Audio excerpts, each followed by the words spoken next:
Oke, selamat pagi.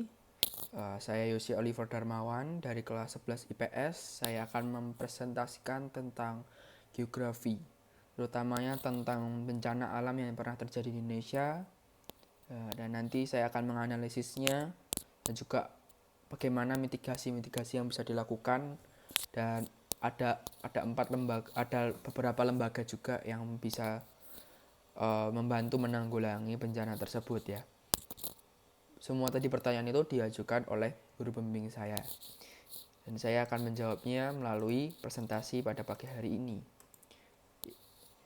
Jadi saya akan langsung aja ke dalam pertanyaannya. Yang pertama, kasus bencana alam yang pernah terjadi di Indonesia ya.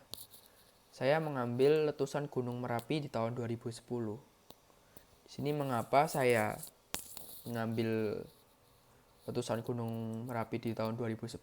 Karena saya tinggal di Jawa terutama dan di daerah dekat dengan sekali Gunung Merapi ini. Saya di daerah Solo ya, karena kalau Gunung Merapi ini tempatnya ada di dekat di daerah Boyolali, ada di Jogja, tidak jauh dari Solo ya. Jadi saya juga pernah mengalami dampaknya, yaitu pernah ada guncangan ya. Nah, jadi saya akan di sini akan membacakan bagaimana letusan Gunung Merapi ini terjadi. Merapi ini terjadi di tahun 2010. Jadi Gunung Merapi ini ada lokasinya di Jawa Tengah, di Jawa, di Indonesia. Dan dampaknya ada 353 orang yang tewas ya. Jadi banyak sekali yang tewas.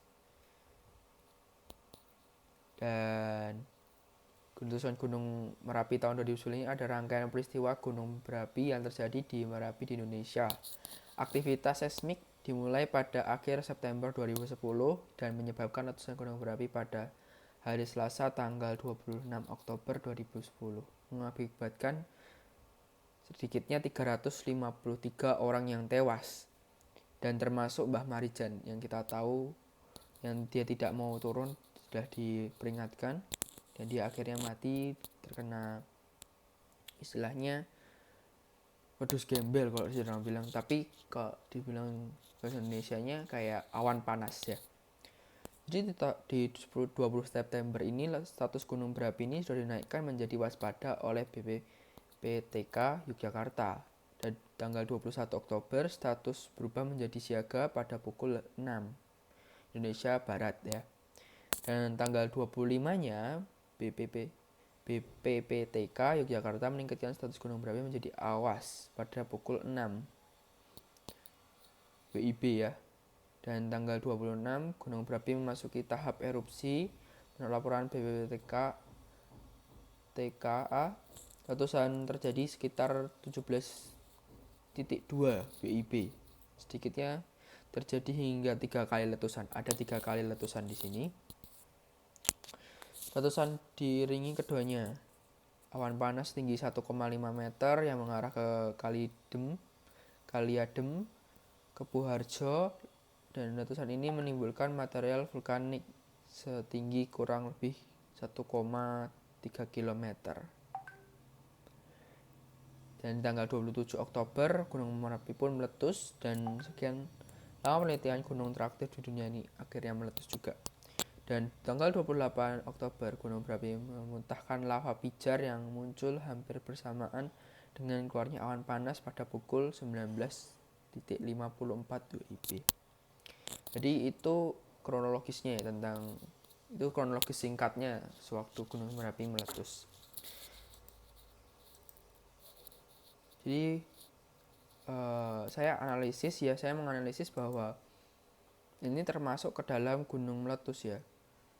Apa sih gunung meletus itu? Pengertiannya adalah gunung meletus bagian dari aktivitas vulkanik yang dikenal dengan istilah erupsi. Dan letusan eksplosif yang terbesar dalam gunung yang pernah kita, kalau di Indonesia yang pernah paling besar adalah Krakatau ya, sekitar 1883 yang menyebabkan kehancuran Pulau Sumatera dan Jawa. Itu sangat besar sekali. Jadi itu adalah aktivitas vulkanik yang dikenal dengan istilah erupsi ya. Dan ada yang terbesar, jadi tidak yang terbesar bukan Gunung Merapi tapi Gunung Krakatau. Dan apa sih bahayanya gunung berapi itu, letusannya itu bahayanya apa sih? Jadi ada 5 bahayanya. Ini yang saya tahu ada 5. Yang pertama, lelehan lava adalah cairan lava yang pekat dan panas. Cairan ini dapat merusak infrastruktur yang dilaluinya. Suhunya bisa sampai 800 sampai 1200 derajat Celcius. Yang kedua, ada awan panas. Namanya aliran piroklastik atau nue ardentes. Yang mengandung batuan pijar, material vulkanik yang padat dan bersuhu tinggi. Yang ketiga, ada abu pasir vulkanik, yakni bahan material vulkanik jatuhan yang disemburkan ke udara ketika letusan terjadi. Abu ini dapat merusak tanaman, meruntuhkan bangunan, dan meracuni aliran air. Dan ini juga bisa merusak mata ya. Jadi misal kalau waktu ada gunung berapi meletus atau bisa kita lihat abu vulkanik itu kena mata kita bisa buta. Jadi perlu berhati-hati ya. Yang keempat, ada erupsi gas, adalah pelepasan gas karbon dioksida dan sulfur dioksida dari dalam perut gunung berapi. Gas ini dapat meracuni manusia dan hewan. Jadi sangat beracun ya. 5. Lahar adalah lumpur yang mengandung campuran lava dan material muka bumi seperti tanah, batuan, pasir, dan air. Jadi sangat berbahaya ya letusan gunung berapi ini. Oke. Saya sudah menjawab kedua pertanyaan dan saya menggunakan pertanyaan yang ketiga ya. Apa saja mitigasi yang bisa dilakukan menurut sesuai dengan kasus saya saat ini ya tentang gunung berapi atau gunung meletus ini? Ya, kalau menurut yang saya ambil yaitu adalah dari internet, yaitu dari sumbernya www.merdeka.com. Itu ada 5. Yang pertama, tidak berada di lokasi radius yang telah ditentukan oleh BNPB ya. Tidak boleh, mungkin nggak boleh karena nanti bisa berbahaya, misal kena letusannya, kena semburannya kan bahaya ya. Jadi kita nggak boleh deket-deket, makanya pasti ada rasio atau jarak yang harus dikasih ya. Dan juga kita bisa dan tidak ada berada di lembah daerah aliran sungai. Juga hindari tempat terbuka, gunakan masker dan atau kain basah, memakai pakaian tertutup. Jadi itu yang bisa kita lakukan jika kalau ada bencana seperti itu ya. Kita harus cepat-cepat keluar rumah.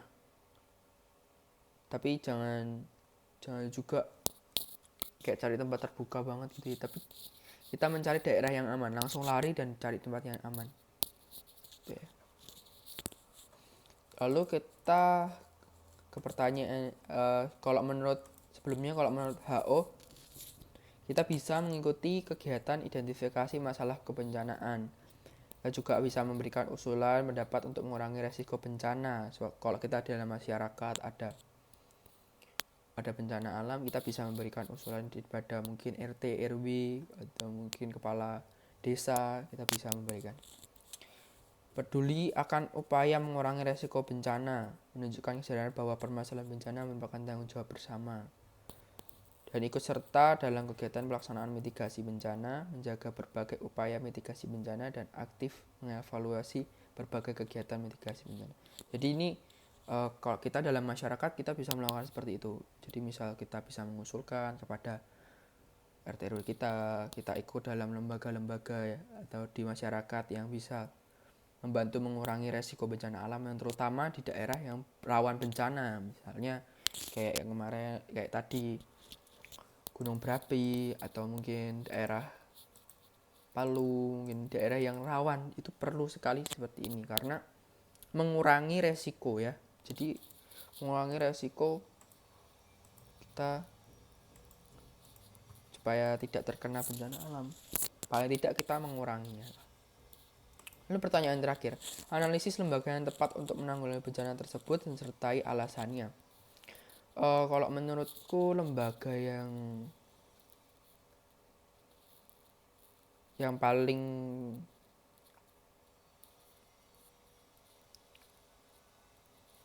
paling membantu ya cuman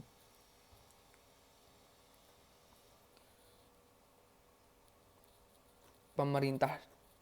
Yang paling membantu ya pemerintah pusat, daerah, dan BPBD. Karena yang pertama, pemerintah pusat. Karena dia langsung menerima informasi dari pemerintah daerah. Di pemerintah daerah dan BPBD ini saling terhubung kepada pemerintah pusat. Jika ada misal bencana-bencana yang terjadi, mereka langsung menghubungi pusat untuk meminta bantuan. Itu mungkin bantuan makanan, logistik, obat-obatan, itu semua mereka yang minta langsung ke pemerintah pusat. Karena kita tidak mungkin kan, mungkin rumahnya sudah jadi puing-puing, kita nggak mungkin bisa minta bantuan kepada orang lain. Pasti mintanya kepada pemerintah pusat untuk membantu kita. Gitu.